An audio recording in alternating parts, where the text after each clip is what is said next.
Welcome. What's going on, man? Number 40. Today's the 40th episode. Oh, wow. I didn't know that. I've been tracking, man. By the way, we're approaching on the YouTube channel 200,000 subscribers. So we're at one as of this morning.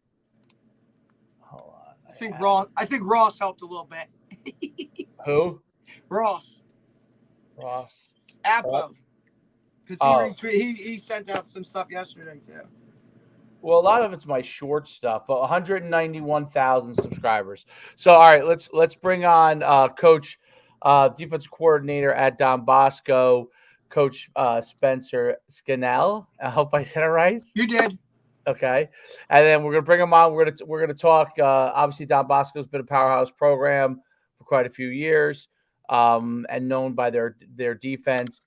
And as we found out today as well, his brother it works with the Bucks, which is who I confused him with earlier today, because he's actually in my phone, which that's a whole nother story. Maybe we get to that at some point later on. But Coach, welcome to the podcast. It's great to have you on. In the offseason, talk a little bit of football, a little bit Don Bosco football. Before we get going, just tell everyone your background, your playing background, how you got to where you are today. Awesome. Yeah, thanks for having me on, guys. So I'm Coach Spencer Scannell, not Scannell. So it's Scannell like flannel, I like to say. I do all the time, yeah, buddy. It's something about like the New Jersey, like people want to make it like sound like Scannell, It has to be something sound like that. Yeah. Scannell like flannel. That's easy. But when you say it like that, it makes it easy. Yeah. I always say Coach Toll would like call me Scannell, like in around like the field or whatever, and then like if we were around my parents or whatever, he'd be like Mr. Scannell. Like he knew the name. He knew it. He knew the name, but it would always be Scannell until he no dummy. Yeah. But yeah, a little bit on my background. So yeah, I graduated from Don Bosco Prep in 2013. I was lucky enough to be a starter on the 2011 national championship team. I played linebacker. I was a captain my senior year. But yeah, I went to Don Bosco. My older brother went there. It was always like a dream of mine to go there and play. Growing up in the area, I grew up in Mahwah, so my dad took us to games growing up, going to watch guys like Justin Tratow, Dylan Romaine, stuff like that. Ike Garrow, who I coach with now. Seeing all those guys play, I always knew I wanted to go there and play. Coming full circle back as a coach now, it's just been an incredible experience overall. But yeah, so a bit as a player, I played linebacker and some fullback my senior year, kind of that undersized, never going to really be the big time D1 guy. I was like a 5'9", 200-pound guy, had great grades. So I was always kind of on the verge of Ivy League stuff. My senior year, I thought I was going to get the Dartmouth offer. Never came through. It ended up going to a player from Chicago that one of my friends who ended up at Dartmouth said, at least, he ended up being a stud there. So at least it went to someone who was a great player. But I didn't get the Dartmouth offer, but I got into the University of Notre Dame. So I went there and kind of like put football behind me for 4 years in a way. I went there, got involved with the rugby team, played that seriously for about 2 years, kept me involved in athletics. Notre Dame actually, when I was there, still had full pad inter-hall football. So like at Notre Dame, you're in an all men's or an all women's dorm. And the all men's dorms played full pad 11-on-11 tackle football. It's amazing. So I got to play that. We won 2 championships back to back my sophomore and junior year when I played. Had a blast, kept me involved in football. I coached women's flag football, so I was never too far from the game and too far from athletics between the inter-hall football and rugby. Graduated Notre Dame, took a finance job at Stryker on Route 17 down the road from Don Bosco.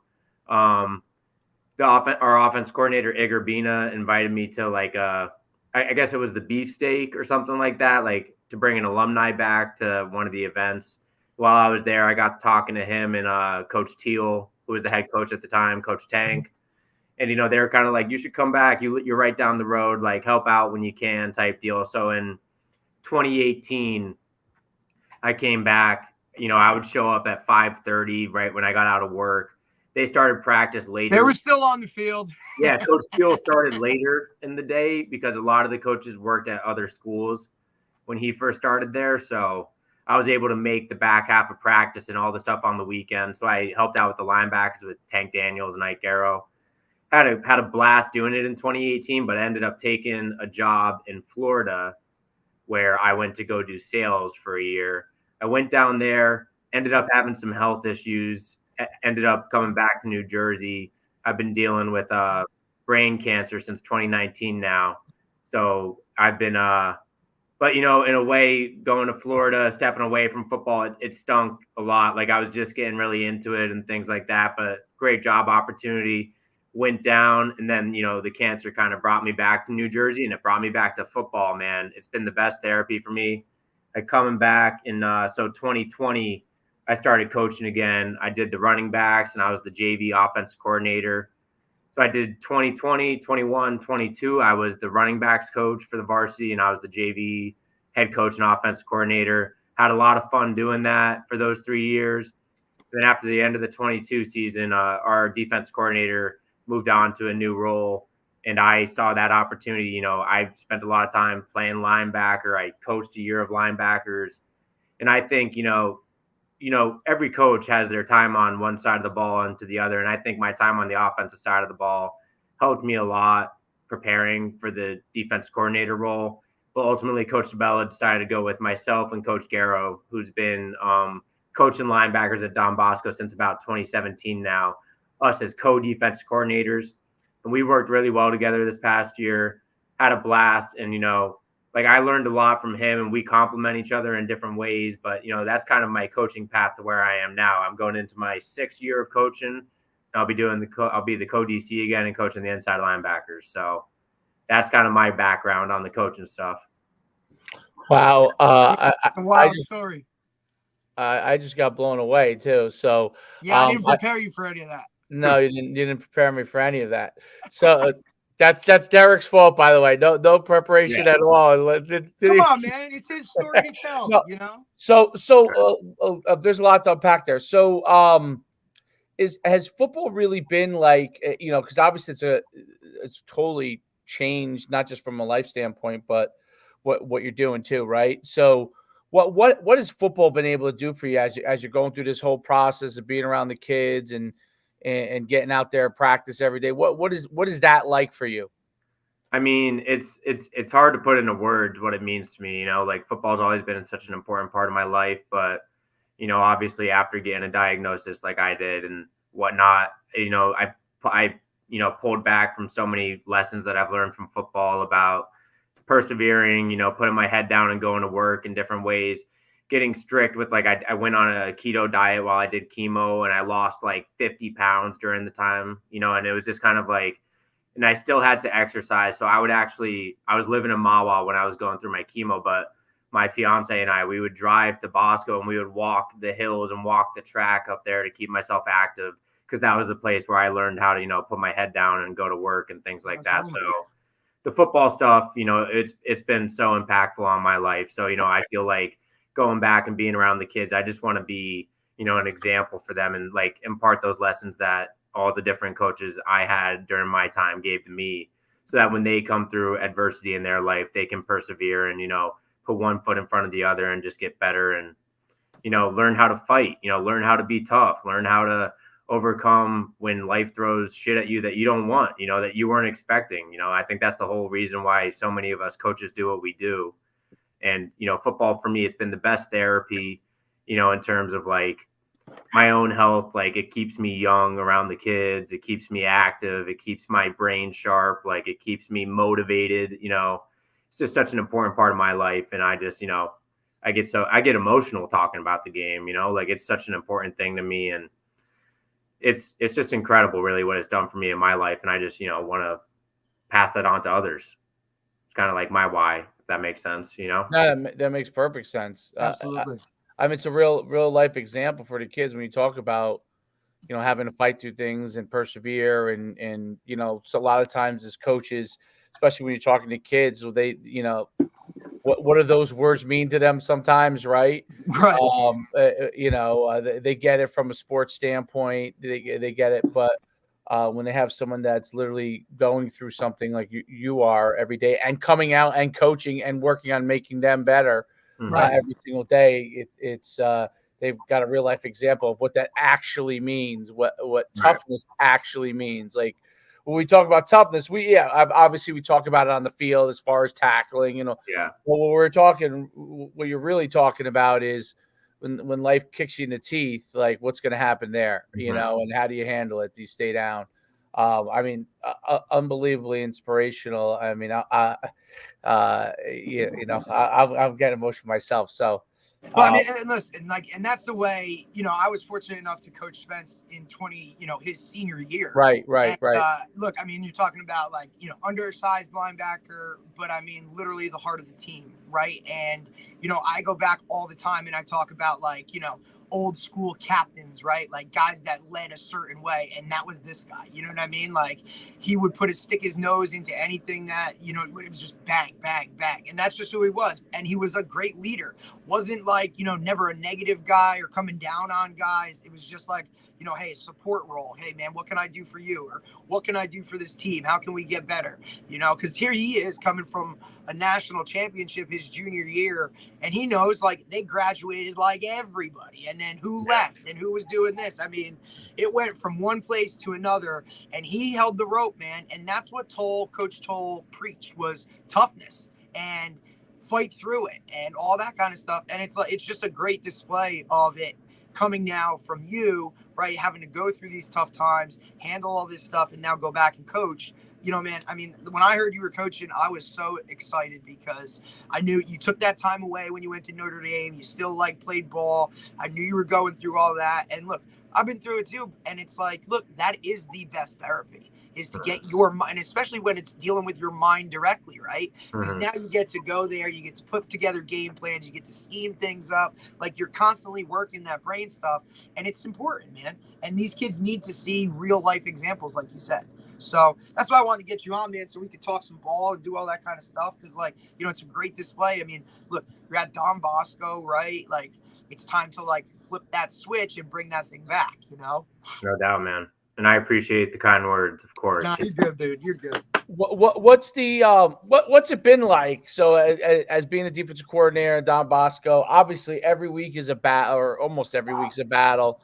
And the standard, obviously, so Coach Sabella is a fantastic coach. Coach Sabella is around, I think we're the same age. I think we might have played at high school at the same time. Both small school guys. I would Saddlebrook, he was a go-to guy.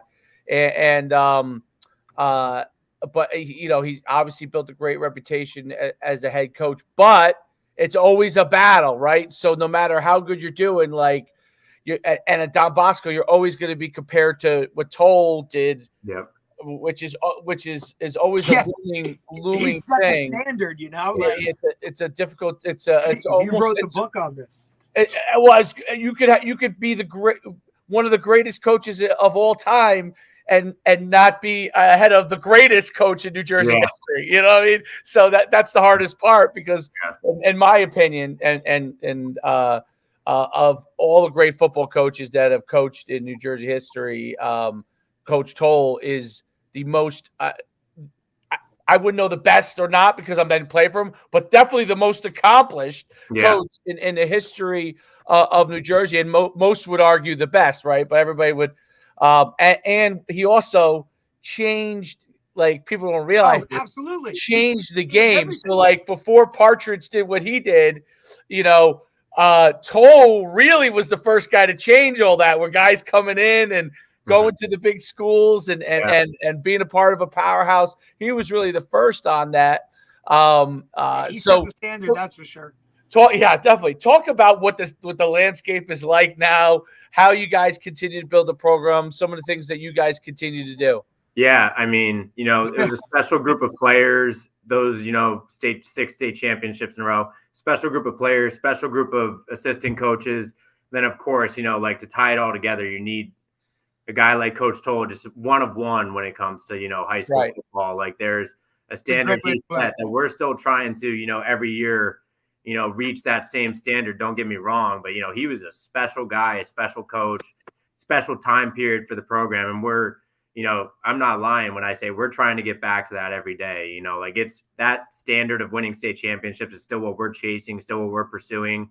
The landscape today our schedule right now, like if I look at our last year, like the out-of-state teams we played, I think, 4 different champions between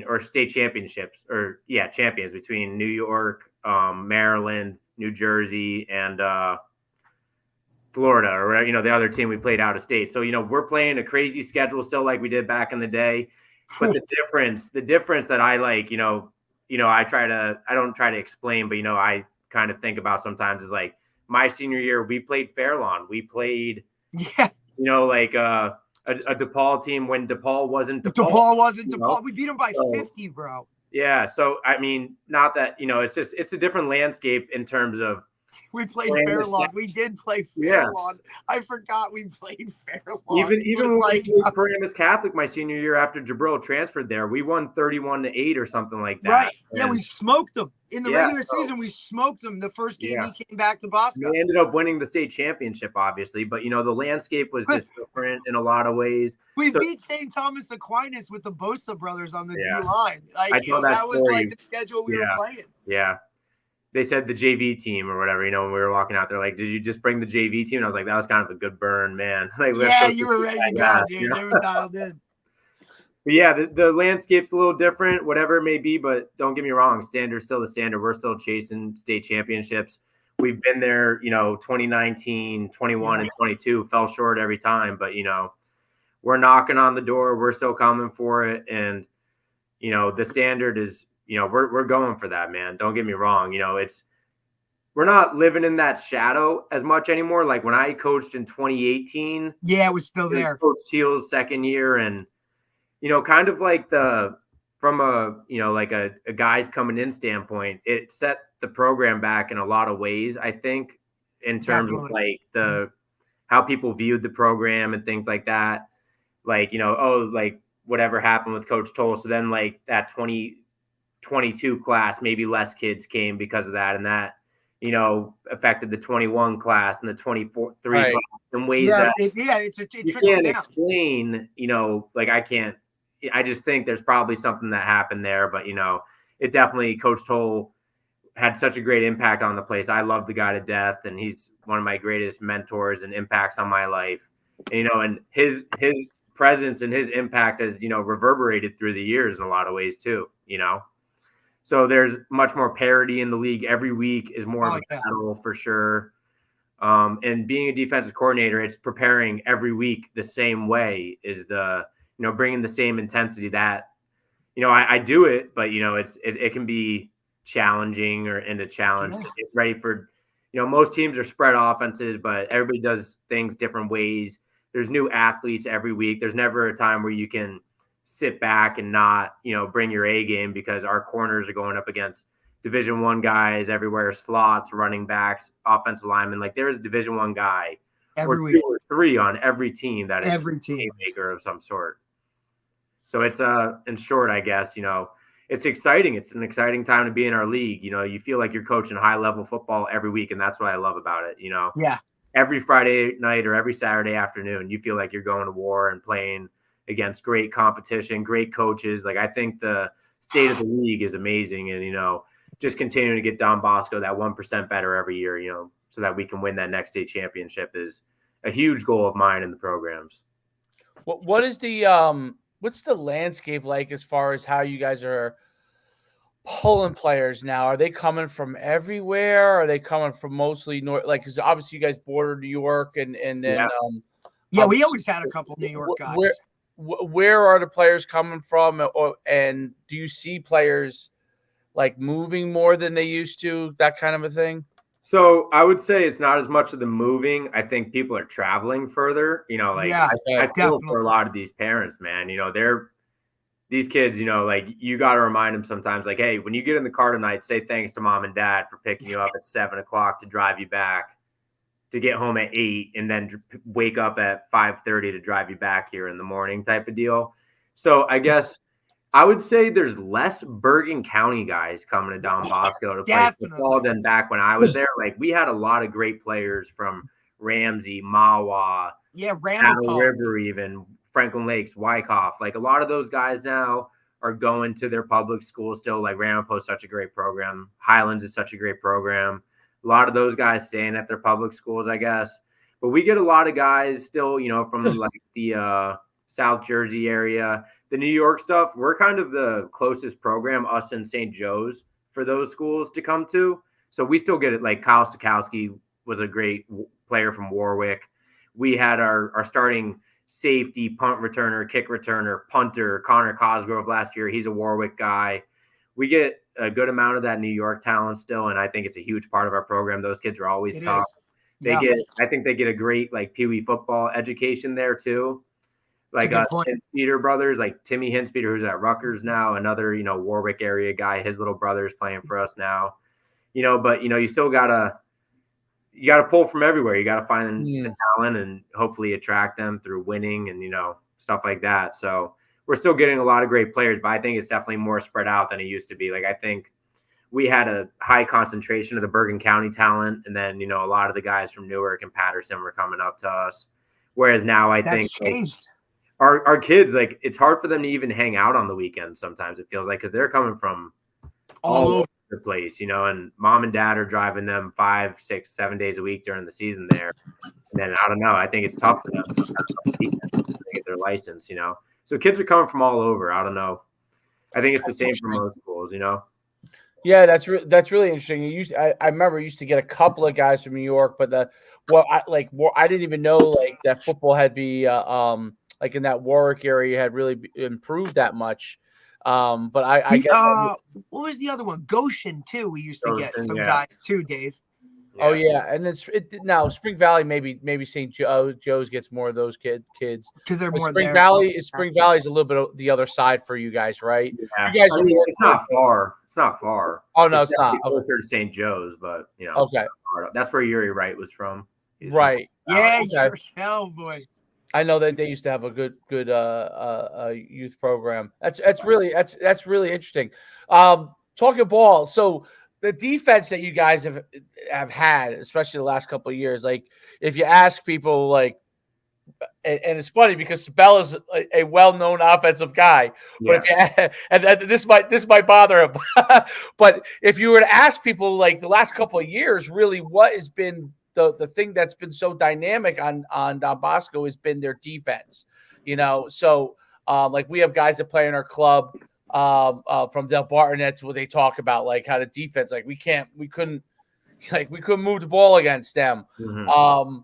Talk about some of the things that you guys have really done on defense to make that Don Bosco defense the way that it is. Yeah, I mean, a lot of it is, Coach Ike and I, and our, all of our assistants are great too, but we've tried to simplify as much as possible to get these guys to play fast. So no matter what we're doing, we're using the same sound bites. We're using the same, like if we're playing one coverage and then we're adding a blitz to it, making it, the terminology is the same so they can spit it back at us. And our film room is we're very much looking to teach rather than, we're looking to teach and correct. We're not looking to patronize or, cut guys down. We're really, I think we have a great group of teachers right now on our side of the ball. And I think that's just been huge for us, making sure guys have their notebooks, can spit back what we're talking about, getting them up on the board and just getting them to play as fast as possible. Like in our league now, it's hard to, play base for the entire game and just line up and do the same thing.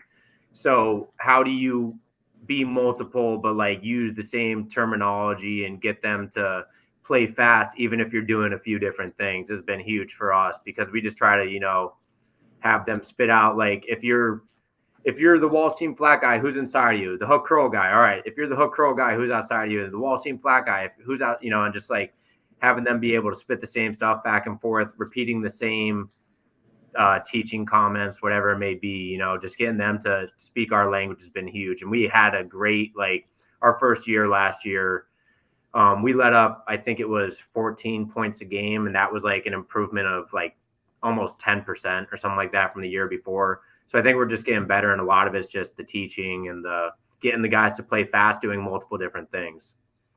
Yeah, and adjustments must be a huge thing because you're playing different styles slightly each week. Talk about how you adapt your defenses from week to week. to make sure that they're able to like play fast and be able to adjust and be multiple and be able to do that. So because I think now at your level, obviously you guys are at a Definitely. much higher level. You guys have the players probably to do it a lot more, Mhm. but across the board, you're seeing that coaches have to learn to adapt because one week you may be playing a spread offense, then the next week you might be playing. I mean, you're not probably playing any wing tees, but a wing tee. Right. But you might be Some playing form of it, right? a Like Yeah, power. some Persian type of does their run form game. of Yeah. it, you know. Yep. Yeah. Yep. So how do you adapt? Because knowing that each week you're gonna have to slightly adapt your defense to a different style. How do you teach the adaptation for the players? I mean, we're lucky, I think, in terms of the time we get with our players. You That's know, what I was just gonna say, Spence. we have the amount of time. opportunity to, we meet, Monday, Tuesday, Wednesday, Thursday, right when they get out of school, they go to study hall. Once study hall is done, we'll have at least 2 days a week or a full defense meeting where we're able to put up the whole game plan on the board with them, have them get their notebooks out. We show them whatever it may be, top formations, plays, talk them through that. So they're getting that information on Monday. We're able to rep out things so many times throughout the week with the time in the classroom and on the field. We're probably a little behind some of the other schools on the like quick practice stuff. Like, you hear all the time about how much teams are cutting down their time on the field. That ain't at Bosco. We're still, we're working on it. I'll say that, but we spend a lot of time. So it's what adjustments we make and whatnot. We're able to spend a lot of time on them, and so it shows up on Fridays and Saturdays without too much complications. I guess is my answer to you. Is the time we put in on Sundays as a staff, we're able to spend that same amount of time or more, with the kids Monday through Wednesday to make sure on that walkthrough day Thursday they're sharp and ready to go. So we have a lot of time with our adjustments where I think some schools that I've heard, at least from a public school perspective, might not get that same film and field time. Like the football field is the football field for the most part, unless there's a soccer game. So, if we're not feeling 100% on something on a Tuesday, but we know we think as coaches we can get them there, we're going to spend that extra 30 minutes or what it might take to get it there. Well, I think the one thing too, Spence, is that like you guys, I mean, I'm assuming you still film practice and stuff. Yeah. Yeah. So you see, that's like a huge thing too. Like, you're meeting before, like you're going from study hall. Okay. Now you're going into a meeting where we're putting up, hey, we're watching the film from yesterday's practice. We're critiquing, we're going through it. Hey, you got to do this. We're doing it. So it's really kind of like you're taking that extra time off the field, right? Yeah. And then now you can take it and now you can utilize it.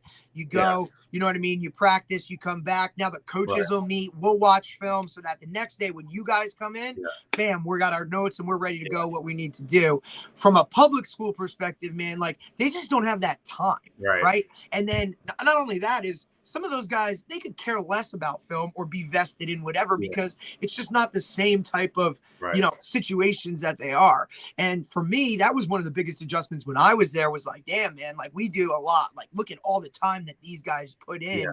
And you know what? You never heard one dude complaining about we're here for so long or I can't be doing this. Like, no, they're there for a reason and they're plugged in. But I definitely think that whole extra time thing, like, because you're not out there banging like we used to. I mean, we used to be 11 on 11, good on good on a Wednesday. You know what I mean? Going full go, pounding the rock. But like, so now you have that extra time that I think is it's just pivotal, especially in the league you play in. No doubt. And that extra time allows us to hit every type of learner in a way. We get the guys who write stuff down and draw it out for themselves. We hit that type of guy who is kind of like what I was. We get the guys with the visual and they get to see it on the film, stuff like that. And then the guys who need that walkthrough time on the field, like we get to hit all those different types of learners. And that's a big thing that Coach Drew Lascari, who you coached with, he taught me a lot about that this past off season. And it was great to be able to implement that and, teach them in those different ways that we're, if so-and-so he can't look at the board right in his notebook and fully conceptualize what's going on. He's the walkthrough guy. We get that time with him too, Yeah, it's important. You got to hit on every single one of them. Yeah. Well, the good thing is no matter how long you guys do practice, when I was a kid, Coach Toll was the head coach at Saddlebrook High School. and it was his first head coaching job, and he took them to the playoffs. And Coach Toll used to practice so long, and we didn't have lights or anything, Bro, that we would the parents used to line up the cars in and the use the parking lights. lot and put the headlights on so he could practice, and he would go like Sounds about right. 7 o'clock, at night. So that's like Bergen week was a little later every day. Yeah. those practices that you guys probably had back in the day, and even now as you're cutting them down, he used to practice. 3 I remember. hours easy. We actually have a clock now. We have. Oh yeah, right. Clock, a sprint. So at least we're getting out. One of my favorite lines used to be one of my favorite lines used to be, tell mom to park the Audi or something like that. Like tell her to turn the car off, and it would be like a slight dig at like, you rich boys turn your car, like tell your mom to turn a nice car off, but also like, hey, you're gonna be here a while. I always thought that was hilarious. I thought it was always great when it was like, hey, it's Bergen week, and I was like, what's that about? They're like, don't expect to be off the field. No, hey, all good. You know what I mean? Like, you never heard one guy complain, right? And that was always daylight savings times hits, and then it's like you're in a darkness forever. You're in the dark forever. No doubt. You're like, oh, we played a night game now. Mm-hmm. So yeah, that's really what it was. No, that's incredible stuff. How about and I'm curious. I don't know how much involvement that you have on this as a coordinator, but from a recruiting standpoint, are you involved in that process with Coach? And what are some of the things that you guys are seeing that's changing? I mean, it's just like it's crazy, man. It's turning into more and more like the college game. It's having a Twitter, having an Instagram, identifying the kids, going to see them play, getting to know them, getting to know their parents, things like that. It's changing a lot. It's just a bigger part of it. It's a prerequisite for coaching in this league now. Yes. You got to be able to do that. You have to have connections. You have to be involved. If you're a assistant, whatever, it's just a part of the job now. It's just got to be. It's just so important. The talent pool is so wide. There's so much of it that like to go out and get it takes a commitment. Like you got to spend the time on Sundays going to youth games. You got to spend the time on Twitter, whatever it may be, watching highlights, getting to know like who are these guys worth going out after? Are they big time? Are they big time players? And it's just, it's funny. It's like every year I think I'm going to find these huge defensive and offensive linemen. I always thought there'd be a place in football for, the bigger kids. Like, you can't really go play soccer because you're not as fast, whatever. You can't play as much basketball because you might not be as coordinator, get up and down the court as much. It's just so hard to find these big offensive and defensive linemen these days. It is. They're the high price commodity, bro. Like the wide receivers and the, linebackers. Like you can go play soccer, you can go play basketball, lacrosse, whatever it may be. I just always thought there'd be a place for football for the big guy, and it's just, I find it so hard. Those guys are same at the college level. They put such a premium on size on guys who are 6'4" plus and 300 pounds plus. You got a pretty good chance of going and playing big time college football. These days, it's the same thing for us. We're looking for those bodies, man. And it's hard to find. So you got to put the work in.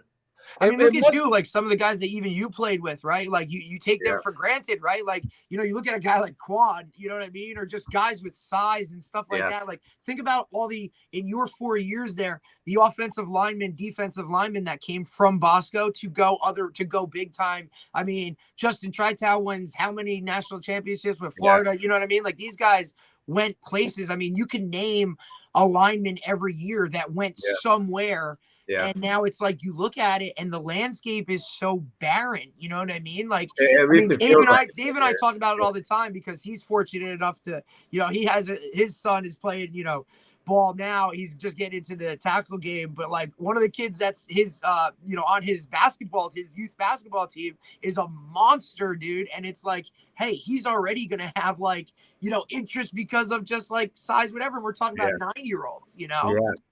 It's one of those things. It's like I go and I watch a basketball game at Bosco and I see they're a different breed right now. The third power forward on the bench. I'm like, hey man, what you are come doing? out, we tag you with the defensive end. like you're probably getting something, Listen, man, remember Sweeney, right? Yeah. Tommy Sweeney. He forever was like, I'm a basketball guy. I'm a basketball guy. I'm a So basketball guy. Boston It's like, College bro, came to Lincoln. yeah, like, hey, Yeah. buddy, like, you're not a basketball guy. Go be a tight end. Oh, sure. Boston College, league. You know what I mean? Like, guys really realize it. And I actually, when I was talking to Coach Savella on Friday, I said that. I said, hey, how about that basketball team over there, Yeah. And I asked them because when I was there, you had football guys that were in the starting lineups, right, for basketball there. And that's Sweeney, not Leonte, the case anymore. Yeah. Like, that's not the case. It's a basketball thing.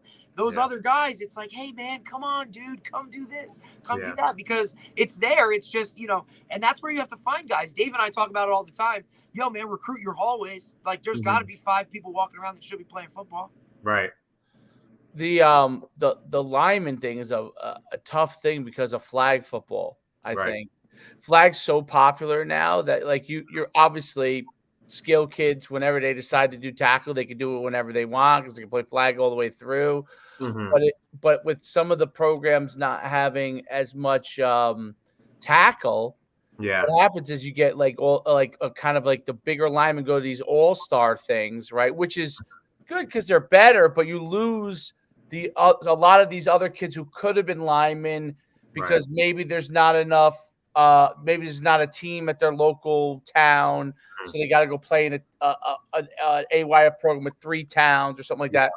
And I think that's so hard. And flag football, though more people are playing flag football than ever. I see NFL advertising it all over the place. Talking about an Olympic sport now. Right, but for tackle, that linemen are not going to be guys who are traditional linemen are not going to be real successful in flag football. So if people associate tackle with flag, it's one of the things that like I always go back and forth with because we run flag leagues and stuff like that. But I always go back and forth with and like they're 2 different. I know they say football, and I know you catch a football, but it's not even close. But it's 2 different animals. It's like, completely 2 different animals. Like the big guys are important in regular football. The big guys in tackle football, I don't even care. Like, they block. You're better off with a skill guy blocking in flag football because you can move. So the big guys, their skill set is taken away, which means it's probably harder and harder to get as many good ones of those. And definitely, you're right. Like I mean, look at the NFL, right? Like how hard is it to protect a quarterback because you can't get enough good tackles to block these defensive ends. Watch Chris Jones go out there and make these guys look like children half the time. You watch Bosco this weekend go against freaking Trent Williams and all. You know what I mean? Like, you got Trent Williams out there. Bosa's going against whoever, like on the like these guys are just so freaking athletic, dude. Yeah. And now it used to be a lineman was like, hey, I need to be this big monster of a human. And be somewhat athletic. Like that's gone, man. Like I don't know. Like you now need guys like Quentin Nelson that are extremely athletic to play that position. Well, and it's kind of all trickled down. It's what's weird. I wonder if you guys experience this. I don't know because obviously you guys are a higher level for high school. But what I noticed is that obviously the center's like a certain type now. The guards are these huge wide guys. But then you got your tackles, like your left tackle is like almost like he can't be like a big heavy guy. He's going to get run by. So he's got to be like a basketball player, but like with some size, almost like almost got to be like I don't want to say Shaq or something. O'Neal, but like maybe one step lower athletic wise. Like he would have been excellent. Yeah.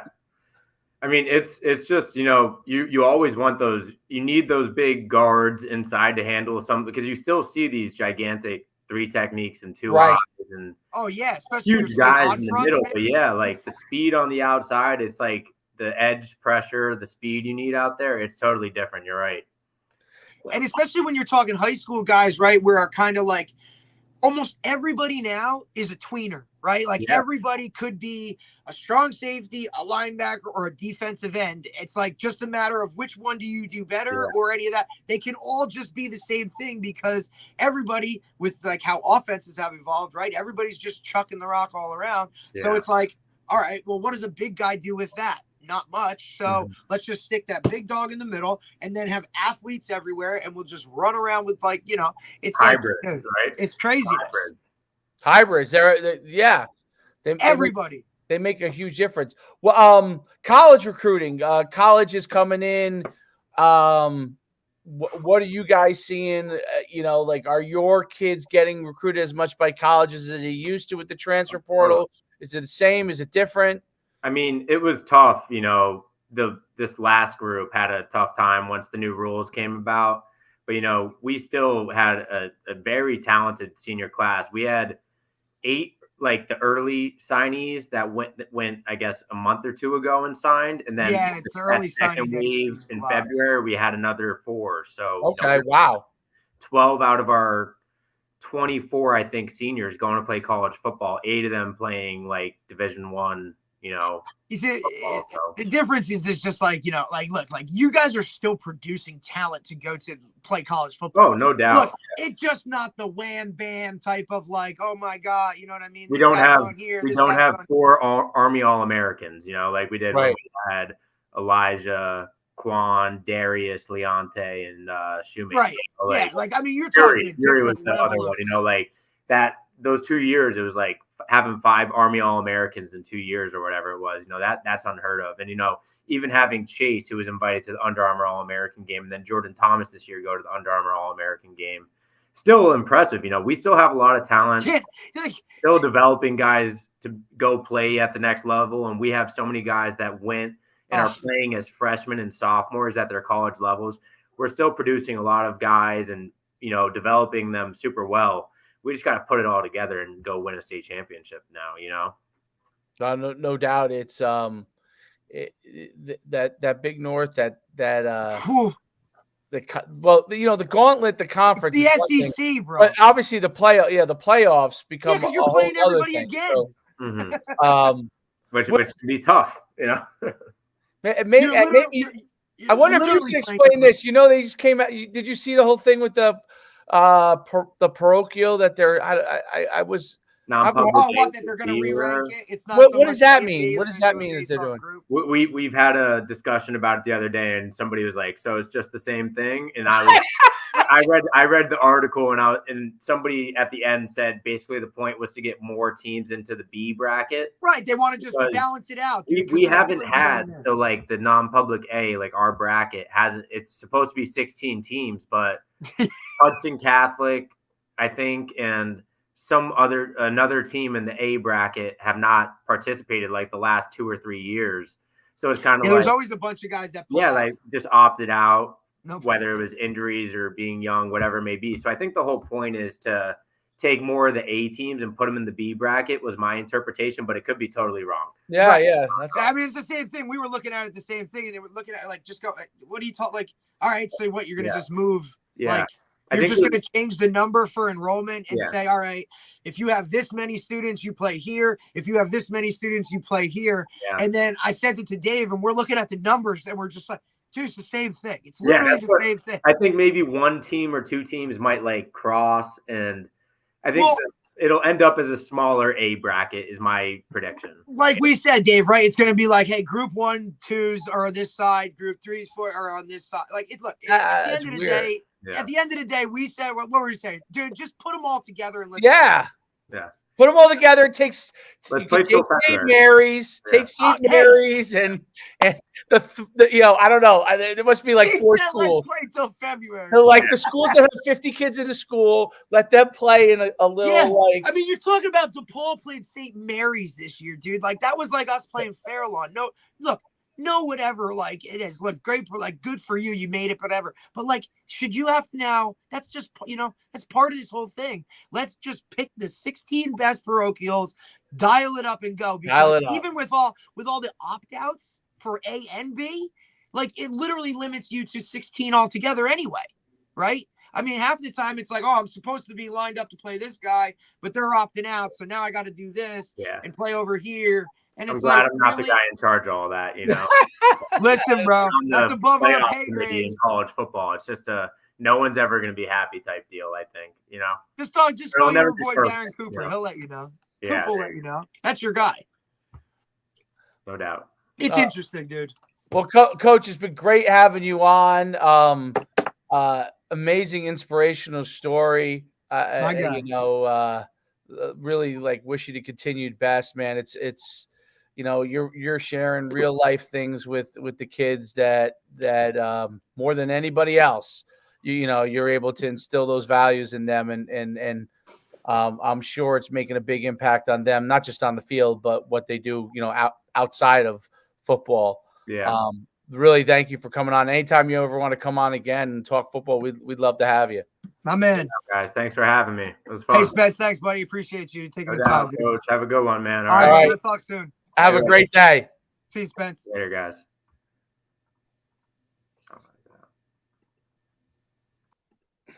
All right. Great podcast. That was excellent. He's a good dude, bro. Yeah, you definitely give me the old heads up. I didn't know. I didn't know if he was. That's an amazing story. It was like it's his story to tell. You know what I mean? So I didn't know. I mean, shit. When I saw him last Friday, he was all wired up. Like he was getting monitored for his brain waves and all this stuff, for seizures and whatnot. And it's like I'm sitting next to him. We're in the middle of a speech. All of a sudden, his phone starts beeping, and I'm like, medicine time. And here he is taking out medicine, popping it and going. Yet he's still at a clinic learning to get better. Awesome. I mean, he was good, dude. I'm telling you, Dave. Like linebacker wise, bro. If this dude was 6'1", 6'2", game over. I mean, I've never seen anything like it, dude. Undersized, but play inside, outside, cover, come off the edge, blitz, do whatever. And he kept a rather renegade group of Bosco boys, together as this little short number 33 captain, dude. Like I say all the time, there's been maybe in my 14 years coaching, he is one of those guys when you look back and be like, damn, he was a true captain, right? Not old school, new school. He mixed it all together and was whew. So he was and he was one of those guys Coach, I'm not going to play in college. I'm just going to go to Notre Dame and get a degree from Notre Dame. Right. You know what I mean? Where am I going to go with this? You know what I mean? I've bashed my head for enough years. So let's go to Notre Dame and kind of whatever. But it's just, I love it because he's such a smart defensive guy. You know what I mean? And then him being on the offensive side of the ball for a couple of years, I think it's really going to benefit him. And he's young, dude. He's only, you know what I mean? He graduated high school in 2013. So he's still going, dude. And he's got that juice, he's really, like you said, and his story itself, just leads it to wherever. So those kids the kids love him because he's a fiery dude. He gets all wild and stuff. Yeah. Oh yeah. I mean, he played for Toll.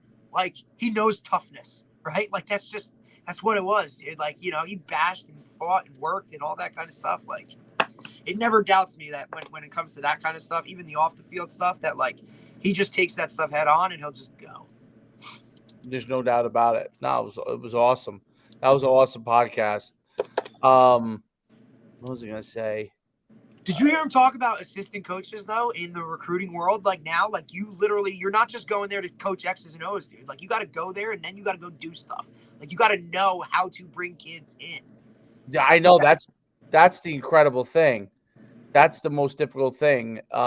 Is that you have to be able to get guys in and be able to talk, work. Yeah. Come here. I mean, look. They just took their cafeteria a couple years ago and turned it into a weight room. It is woof. You know what I mean? The school itself, and obviously, it's behind you to help you and do all those other things. Yet, I just think it's wild, and I don't really know throughout the country where there is such a condensed group of high level schools in the same area that are literally fighting for the same talent. Yeah, I'm not sure if there's too many places. Texas in the yeah, but even that, right? They're kind of spread out a little bit, right? You know what I'm saying? I mean, you're talking about boom, boom, boom, boom, boom within a what radius? I mean, you live there, you know what it's like, dude. Yeah, no, you're right. You're right about that. And I don't think they have that many of them, but if you go down, maybe Florida, Dade County or something like that, or Broward County, right? Around the. Well, I was gonna say south where they have so south of Dallas they have it goes I can't remember which direction it is, but it's Duncanville, DeSoto, Cedar Hill, back to back. Right. And then up here it's you're going Bosco, Joe's, Bergen. Right. You know what I mean? PC. I don't know. You can just I just think it's so like obviously because our state is the way it is when it comes to like geographics and like you know what I mean, all the the population density of people being like in small areas. But man, I just think it's so wild. And you know what? To be honest, like you would think that there would be so much competitive, like whatever, that guys would be like a certain way towards each other. But I have never, ever felt that within being part of that world, right? Like, I feel like all the coaches, yeah, they want to beat the hell out of each other when they play, but like they're all cordial about it, right? They're pretty cool with each other. It's kind of like, it's just different to me. You know what I mean? I think it's just a different type of thing because I think they all have like the right thing. And for the most part, like it's all about kids, right? Like what can we do to help our kids? And then let's be as competitive as we can and bang it out on freaking Friday night. Absolutely. All right, let's get off here. And I by the way, our reversibles, they just sent me what they look like. They're sick. Are they good? Yeah, I'll show you after. All right. Boardwalk Beast, baby.